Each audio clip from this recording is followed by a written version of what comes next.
Hello and welcome back. Yes, indeed, it has just finished.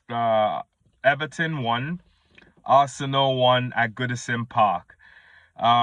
Before we get into it, it would be nice to kind of mention a couple of things. First would be, this would be the last time we get to play at Goodison Park, and like they said today, it was one of the last traditional stadiums to be standing. But yeah, Everton will be moving to a new stadium. So yeah, I like moments like this. It's good to be part of history because this will forever be mentioned. Like Highbury is mentioned, and I'm glad I got to go to Highbury and watch a game. Likewise, I feel for the Evertonians because this will be similar to uh, Arsenal departing Highbury for the Emirates. So yeah, that's the first thing. Second thing was the tribute paid to Kevin Campbell, the late Kevin Campbell. I mentioned in a previous video when we played Everton at the Emirates, how I was looking forward to seeing the tribute Arsenal was going to pay to the legend. You remember he played for both clubs and, equal legend at both places. Evertonians paid him a great tribute today, and it was just great to see. So let's get into it because starting lineup was out, and there was a lot different today. We start with David Raya at the back. We started with Raya at the back, and then Ben White came in today in place of Urin Timber, and then we had a Saliba right there in the middle. Allow me just to finish the back line, and then Jakub Kiwior on the left. So it seems like Mikel Arteta played three at the back today, three defenders, and it just kind of destabilized a lot of things. So it seemed like we were out of place in certain parts of the game. However, it was a good exhibition game. That's what today was. It was a great exhibition game because what we're really prepping for is the biggest game we have this season, which is against Real Madrid on Tuesday night. Then in the middle, we had Jorginho and Declan Rice. So no Partey today. And no Odegaard as well, because next to him was Miles Lewis-Kelly on the left and then Raheem Sterling on the right. Then up front, seemed like he played with two up front today, in Mikel Merino and Leandro Trossard, who had a free roam today. And then the match kicks off. We're pushing, but then Everton can sort of smell blood in the sense that a new backline means things are just out of place, and it showed today. So Beto was a handful.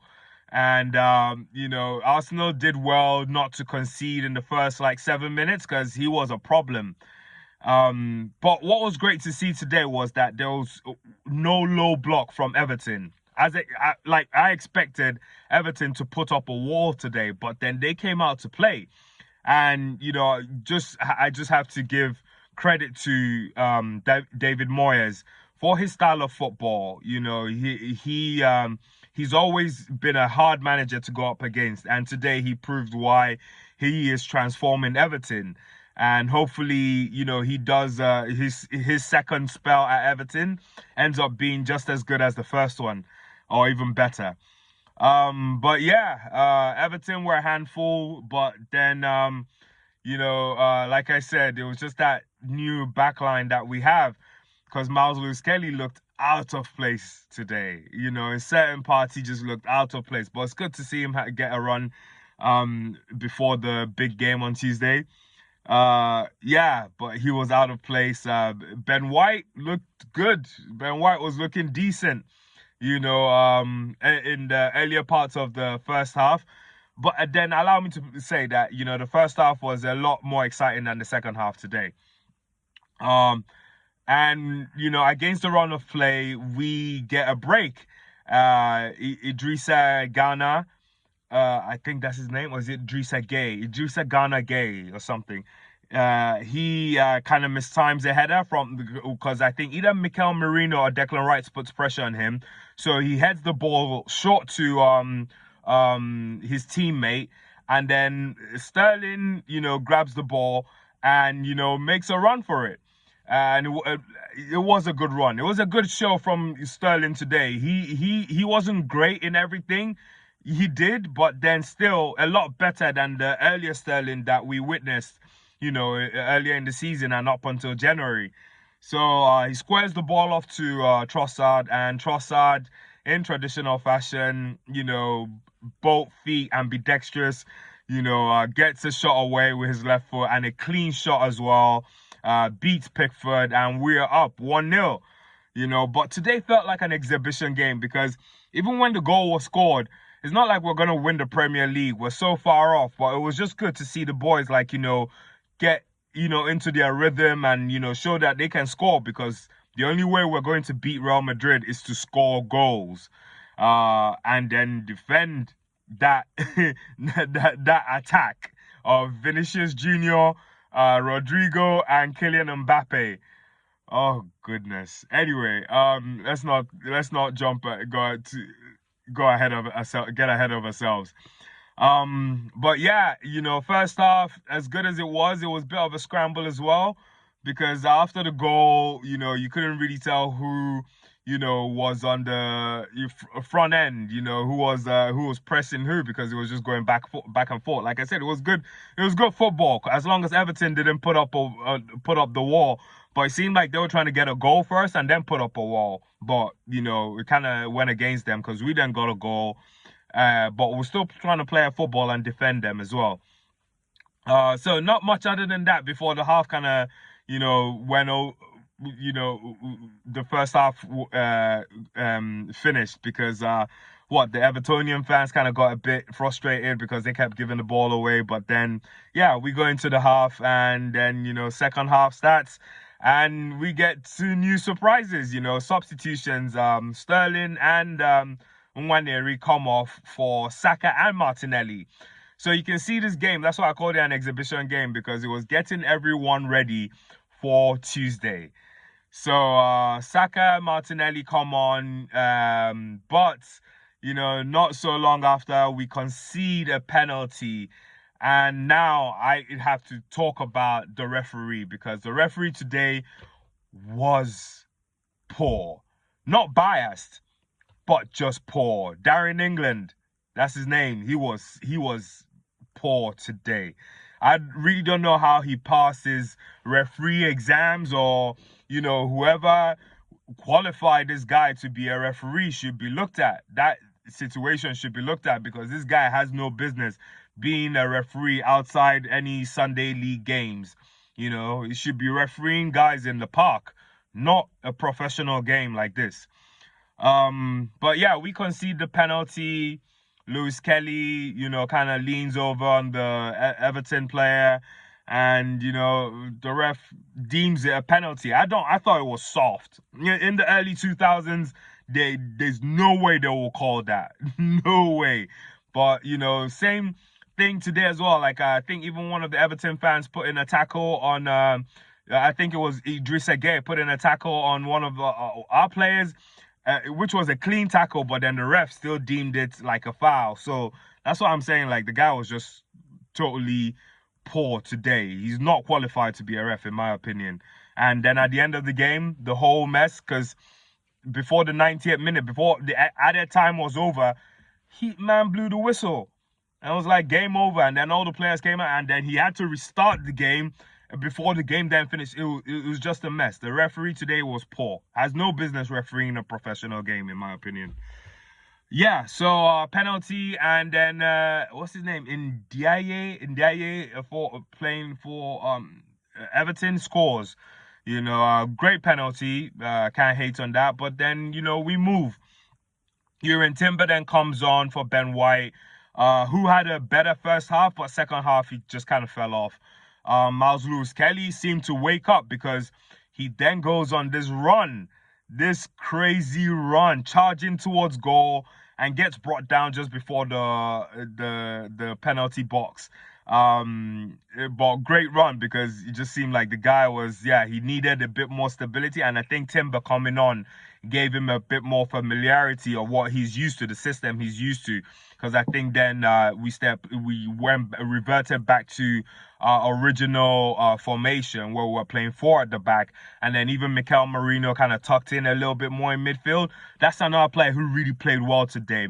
Merino has really come into his own at this club. I can't believe at some point we thought this guy was, a bad signing. Some fans thought I never thought he was a bad signing. I just thought like, okay, we haven't really seen much of you, man. I didn't really criticize him, but he's shown today that he might be very important for us going into that Real Madrid game. But I have a feeling he won't even start. He will just come off the bench if needed.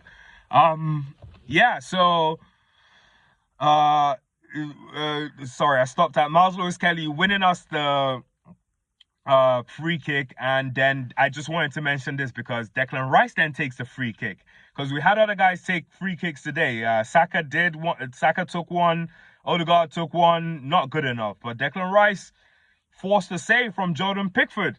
Gave Pickford something to think about, and the pace at which he whipped it in. Like, I think that guy should be a set piece taker moving forward. Everyone else is just not really. Saka may come back into it, but Odegaard, no, I'm not feeling his set pieces anymore. Yeah, so that was it really. And then in the 80th minute, Tierney puts in a good cross. I thought that cross was delicious and needed to be finished by Mikel Merino. So that's probably the one thing he didn't do so well today, was score that chance he had, because it was a good chance and that would have won us the game. But yeah, that was it really about the game. Nothing else to kind of talk about other than Ashley Young is still playing football. My God, I think that guy's like my age.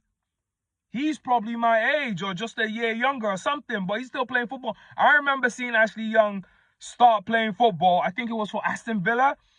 And he's had guys come after him and their careers have finished, but his career is still going. And he was still good today. He locked Saka down. That's why there's no news on Saka in the second half. Saka didn't really do much because Ashley Young locked him down. Big up to that guy, man. You keep doing your thing. Regardless, age is just a number. Believe. But yeah, just on the last thing to mention, we have to get ready for Tuesday. And I'm talking to the players. Like, there's no bigger game than that game against Real Madrid for their career. This is them at the peak of their career, facing the best of the best in the Champions League.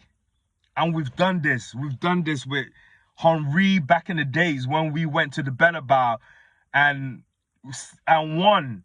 We won a tie both then at Highbury and at the Bernabeu. So this is a chance for us to try and do it again. I know it seems like a far-fetched dream, but I believe. I'm telling you guys, I believe. I don't care. I believe we are going to get something out of the two legs. I think we're progressing. One way or the other, we are progressing. I don't know how, but we are progressing. We've got to believe. And I just want to call out the players. This is the biggest game. Saliba, you're going to have to be a colossus now that Gabriel is down. You're going to have to step up. Everyone step up. I believe Trossard is going to step up if he starts. Martinelli has to step up. Timber is ready to go. I trust Timber. Declan Rice didn't have the best game today, but I trust Declan Rice to show up against Real Madrid. So, boys, you guys have to step up on Tuesday. Hope this kind of like, puts the fire in your belly for Tuesday, because we need to go into that game and come out Tuesday. And when we get to the Bernabeu, we are going to get through this and we will make it to the semi-finals. Believe. We have to believe. All right. Thanks for watching. I hope I psyched everyone up enough in the end. But look, Real Madrid, I just can't wait. Right now, I really can't wait for Tuesday to come. And we'll meet again here Tuesday night after the game. I wish the boys the best of luck, and I wish you all peace and love and the best of luck in everything you do, and have a great weekend. Thank you.